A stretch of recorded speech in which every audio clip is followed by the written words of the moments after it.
नमस्कार दोस्तों, आपके अपने YouTube चैनल सक्सेस हीरोज़ में आपका फिर से स्वागत है। आपको अगर हमारी वीडियोज़ अच्छी लग रही हैं तो वीडियो को लाइक करें, कमेंट करें और दोस्तों के साथ ज़्यादा से ज़्यादा शेयर करें। देखिए, हमने कंप्यूटर की एक सीरीज़ स्टार्ट की थी 1000 क्वेश्चन सीरीज़, जो HSSC के लिए स्पेशली बनाई गई है। तो आज उसका पार्ट हम सेकंड करने जा रहे हैं। चलिए स्टार्ट करते हैं। देखिए, फर्स्ट क्वेश्चन क्या है, विच of the following topologies is not of broadcast type. कहना क्या चाह रहा है कि इनमें से कौन सी टोपोलॉजी ऐसी है जो ब्रॉडकास्ट टाइप की नहीं है, ये पूछ रहा है हमसे। ऑप्शन दिए हुए हैं, first option star, second B option दिया हुआ है बस, और सी ऑप्शन रिंग, और D option none of the above. तो देखिए जो फर्स्ट क्वेश्चन का आंसर है वो सी आंसर बनेगा इसका, यानी रिंग आंसर होगा इसका, सी ऑप्शन। चलिए नेक्स्ट क्वेश्चन की तरफ देखते हैं। नेक्स्ट क्वेश्चन में दिया हुआ है बग मीन्स, यानी बग देखिए एक किस्म से एरर होती है। तो ये पूछ रहा है कि होता क्या है, a logical error in a program. B option है documenting programs using an efficient documentation too. C है a difficult syntax error in a program. D है नन ऑफ द अबव। देखिए logical error in a program होती है, यानी इसका answer बनेगा ए। ठीक है, तो चलिए थर्ड क्वेश्चन की तरफ बढ़ते हैं। देखिए थर्ड क्वेश्चन में दिया हुआ है the part of machine level instruction which tells the central processor what was to be done. कहना क्या चाह रहा है, मतलब कि मशीन का वह कौन सा पार्ट होता है जो सेंट्रल प्रोसेसर को बताता है कि क्या अभी कौन सा ऑपरेशन और क्या करना है। ऑप्शन दिए हुए हैं ऑपरेशन कोड, बी ऑप्शन है एड्रेस, सी है ऑपरेंड, और डी है नन ऑफ द अबव। इसका आंसर सही बनेगा ए ऑप्शन, यानी ऑपरेशन कोड इसका सही आंसर होगा। ठीक है, ऑप्शन ए इसका सही आंसर होगा। चलिए देखिए नेक्स्ट क्वेश्चन, फोर्थ क्वेश्चन हमारा, indicate which of the following is not true about 4GL। देखिए 4GL क्या होता है, 4GL का मतलब है फोर्थ जनरेशन लैंग्वेज। देखिए हमारे पास जो जनरेशन लैंग्वेजेज है वो 5 टाइप की हैं। फर्स्ट जनरेशन लैंग्वेज में को हम मशीन लैंग्वेज भी बोलते थे। ठीक है, मशीन लैंग्वेज उसका एग्जाम्पल है। सेकंड जनरेशन लैंग्वेज में असेंबली लैंग्वेज इंपॉर्टेंट है, असेंबली लैंग्वेज उसका पार्ट है। थर्ड जनरेशन लैंग्वेज का क्या था कि उसके अंदर प्रोग्रामिंग लैंग्वेज आई, जैसे सी प्लस प्लस, जावा, ये ऐसी कुछ लैंग्वेजेज थी इसके अंदर। फोर्थ जनरेशन लैंग्वेजेज के अंदर भी प्रोग्रामिंग लैंग्वेज ही थी, जिसके अंदर एग्जाम्पल के तौर पे पाइथन और पर्ल, SQL, ये कुछ टाइप थी इसकी। और उसके बाद है फिफ्थ जनरेशन लैंग्वेज में मर्करी, OPS5 और प्रोलॉग, ये लैंग्वेजेस थी इसके अंदर में। ठीक है, तो हमें फोर्थ जनरेशन लैंग्वेज के बारे में पूछ रहा है। फर्स्ट ऑप्शन में दिया हुआ है कि fourth generation language does not support a high level of screen interaction. B option दे रहा है many database management system package supports 4GLS। C option दे रहा है कि a 4GL is a software tool which is written possibly in some third generation language, और D दे रहा है कि नन ऑफ द अबव। देखिए इसमें ये पूछा है कि ट्रू क्या नहीं है। ठीक है, तो देखिए जैसे many database management system package ये सपोर्ट करते हैं 4GL को, और जो सी ऑप्शन है कि 4GL जो एक सॉफ्टवेयर है वो पॉसिबल हो सकता है थर्ड जनरेशन लैंग्वेज में उसको रिटर्न किया जा सकता है। लेकिन जो ये दिया हुआ है ना कि 4GL does not support a high level of screen interaction, ये इसका आंसर सही बनेगा, यानी इसका फोर्थ का ए ऑप्शन सही आंसर होगा। ठीक है, चलिए अगले क्वेश्चन की तरफ बढ़ते हैं। अगले क्वेश्चन में बोल रहा है कि indicate which of the following best describe the term software.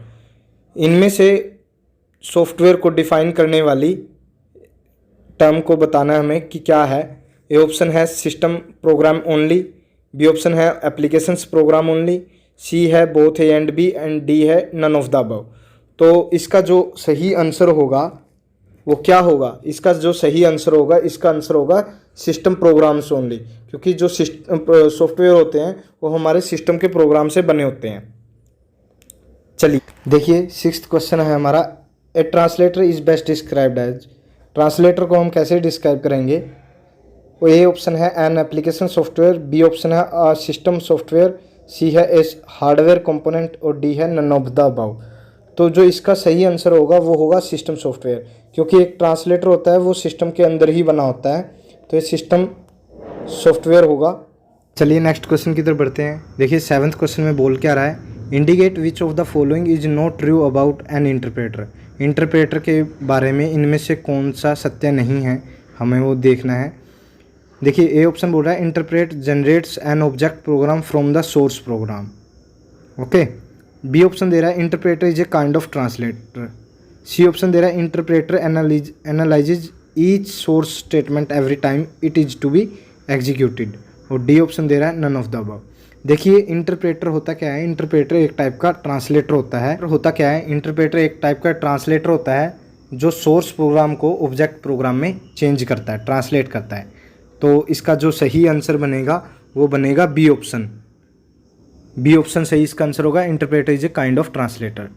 ठीक है, तो चलिए अगले क्वेश्चन की तरफ बढ़ते हैं। देखिए अगले क्वेश्चन में बोल क्या रहा है, the errors that can be pointed out by the compiler are. Compiler के द्वारा जिन एरर्स को निकाला जा सकता है उनमें से कौन सी एरर है। ए ऑप्शन दिया हुआ है सिंटैक्स एरर, बी दिया हुआ है सिमेंटिक एरर्स, सी दिया है लॉजिकल एरर्स और डी दिया हुआ है नन ऑफ द अबव। तो इसका जो सही आंसर होगा वो होगा सिंटैक्स एरर्स, यानी ए इसका सही आंसर होगा। चलिए देखिए फ्रेंड्स 9th क्वेश्चन क्या कह रहा है कि सी क्या है। सी एक प्रोग्रामिंग लैंग्वेज है। ए ऑप्शन दिया हुआ है an assembly language, B option दिया हुआ है a third generation high level language, C option दिया है ए मशीन लैंग्वेज और डी ऑप्शन दिया है नन ऑफ द अबव। तो इसका आंसर सही जो बनेगा वो बनेगा फ्रेंड्स बी ऑप्शन, यानी ये एक machine third generation high level language है। जैसा मैंने बताया था कि थर्ड हाई लेवल लैंग्वेज कौन कौन सी हैं, वो है सी प्लस प्लस और जावा। ठीक है, ये इनके मेन एग्जाम्पल्स हैं। चलिए देखिए 10th क्वेश्चन दिया क्या हुआ है, what is the full form of CDMA। A option दिया हुआ है central division multiplied access, B option दिया हुआ है combined division multiple access, C option दिया हुआ है कोडेड डिवीजन मल्टीपल एक्सेस और डी ऑप्शन दिया हुआ है कोड डिवीजन मल्टीपल एक्सेस। देखिए इसका जो आंसर सही होगा वो कोड डिवीजन मल्टीपल एक्सेस होगा। ठीक है, तो यानी डी आंसर हमारा सही आंसर होगा। चलिए फ्रेंड्स नेक्स्ट क्वेश्चन की तरफ बढ़ते हैं। देखिए नेक्स्ट क्वेश्चन में दिया क्या हुआ है, extension name of flash file is. देखिए मुझसे पूछ क्या रहा है कि फ्लैश फाइल का जो एक्सटेंशन नेम है वो होता क्या है। देखिए ऑप्शन ए है .pdf, ऑप्शन बी है .swf, ऑप्शन सी है .pmd और ऑप्शन डी है .prd। देखिए जो इसका सही आंसर होगा वो बी ऑप्शन होगा, यानी .swf। ठीक है गाइज, चलिए अगले क्वेश्चन की तरफ बढ़ते हैं। देखिए 12th क्वेश्चन में पूछ क्या रहा है, who invented world wide web. तो यानी पूछ रहा है कि वर्ल्ड वाइड वेब यानी WW के आविष्कारक कौन है, हमसे ये पूछा गया है। ऑप्शन ए है मोजाइक कॉरपोरेशन, ऑप्शन बी है ओपेरा कॉरपोरेशन, ऑप्शन सी है टिम बर्नर्ली और ऑप्शन डी है विंडसर्ट। यानी जो इसका सही आंसर होगा वो क्या होगा, टिम बर्नर्ली।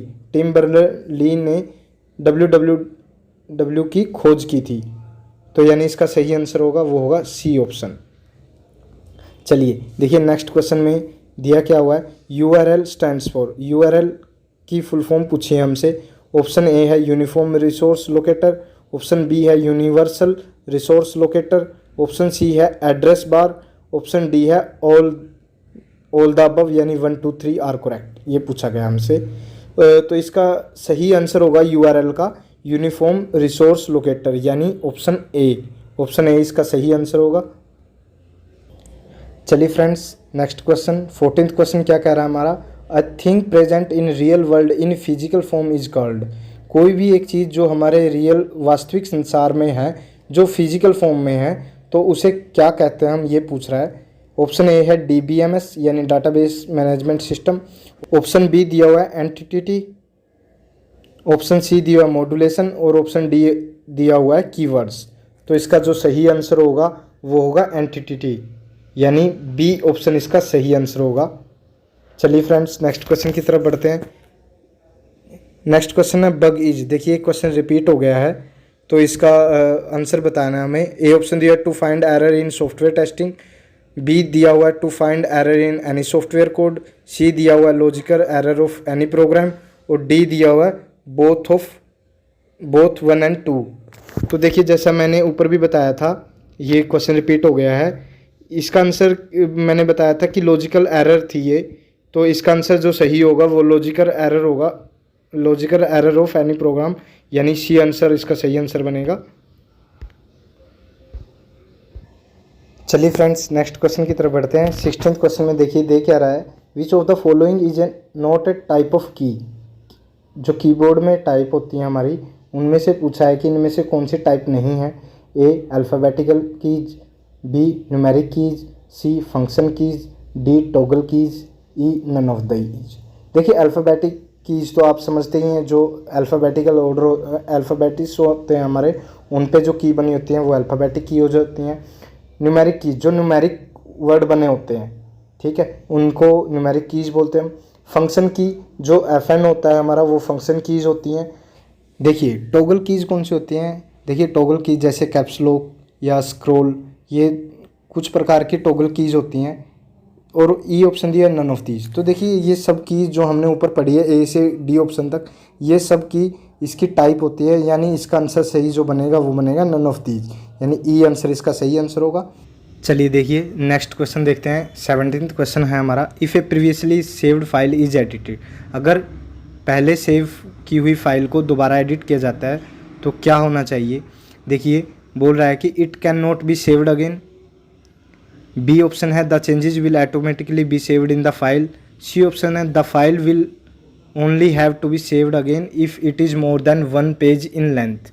और ऑप्शन डी है the file must be saved again to store the changes. देखिए किसी फाइल को अगर दोबारा से एडिट किया जाता है तो उस फाइल को दोबारा से हमें सेव करना पड़ता है ताकि वो चेंजेस को हम दोबारा से उसके अंदर रख सकें। तो जो इसका सही आंसर होगा वो ऑप्शन डी होगा।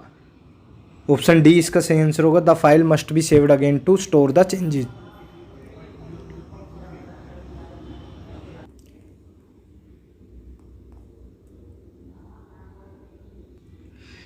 चलिए देखिए नेक्स्ट क्वेश्चन में क्या बोल रहा है friends, which of the following converts all the statement in a program in a single batch and the resulting collection of instruction is placed in a new file. देखिए हमसे पूछ क्या रहा है, हमसे पूछ रहा है कि इनमें से ऐसा कौन है जो सभी स्टेटमेंट को, सभी तथ्यों को एक फाइल में, एक प्रोग्राम में और एक सिंगल बैच में बदल देता है, और जो रिजल्ट आता है इंस्ट्रक्शंस का जो कलेक्शन आता है उसको एक नई फाइल के रूप में बना देता है। वो इनमें से कौन सा होगा। ए ऑप्शन दिया हुआ कंपाइलर, बी दिया हुआ इंटरप्रेटर, सी दिया कन्वर्टर और डी दिया हुआ इंस्ट्रक्शंस। देखिए ये ऐसा काम कौन करता है, कंपाइलर ऐसा काम करता है जो सभी स्टेटमेंट्स को एक प्रोग्राम में और एक सिंगल बैच में ही एक बार में ही उनको बदल देता है, और फाइल जो इंस्ट्रक्शंस आती हैं उनको इकट्ठा करके एक फाइल में बना देता है, यानी इसका जो सही आंसर होगा वो होगा कंपाइलर। ए ऑप्शन इसका सही आंसर होगा। चलिए नेक्स्ट क्वेश्चन देखते हैं। देखिए नेक्स्ट क्वेश्चन है, देखिए 19th क्वेश्चन है हमारा, a program that generally has more user friendly interface than a DBMS is called a. देखिए क्या कह रहा है कि इनमें से ऐसा कौन सा प्रोग्राम है जो DBMS की बजाय हमें यूज़र फ्रेंडली है, बताना है इनमें से कौन सा होगा। ए ऑप्शन दिया फ्रंट एंड, बी ऑप्शन दिया रिपोजिटरी, सी ऑप्शन दिया बैक एंड और डी ऑप्शन दिया फॉर्म। तो इसका जो सही आंसर होगा वो होगा फ्रंट एंड, यानी ए इसका सही आंसर होगा फ्रेंड्स। चलिए नेक्स्ट क्वेश्चन की तरफ बढ़ते हैं। देखिए नेक्स्ट क्वेश्चन में दिया क्या हुआ है, when you install new programs on your computer it is typically added to the. देखिए पूछ क्या रहा है कि जब हम नए प्रोग्राम को ऐड करते हैं कंप्यूटर के अंदर में तो वो कहाँ ऐड होते हैं, ये हमसे पूछ रहा है। ऑप्शन ए है ऑल प्रोग्राम्स, बी है सेलेक्ट प्रोग्राम्स, सी है स्टार्ट प्रोग्राम्स और डी ऑप्शन है डेस्कटॉप प्रोग्राम्स। देखिए जो इसका सही आंसर होगा वो होगा ऑल प्रोग्राम्स। जब भी हम नए प्रोग्राम्स को हमारे कंप्यूटर के अंदर इंस्टॉल करते हैं तो वो ऑल प्रोग्राम्स के अंदर जाकर ऐड हो जाते हैं, यानी ए इसका सही आंसर होगा ऑल प्रोग्राम्स। चलिए फ्रेंड्स देखिए आज हमारे 20 के 20 क्वेश्चन पूरे हो गए हैं आज की डे के। तो आप हमें कमेंट करके ज़रूर बताइएगा कि आपका कितना स्कोर बना है। आज की वीडियो को यहीं एंड करते हैं। आपको हमारी वीडियोज़ कैसी लग रही हैं हमें कमेंट और लाइक करके ज़रूर बताएं। वीडियो को ज़्यादा से ज़्यादा शेयर करें।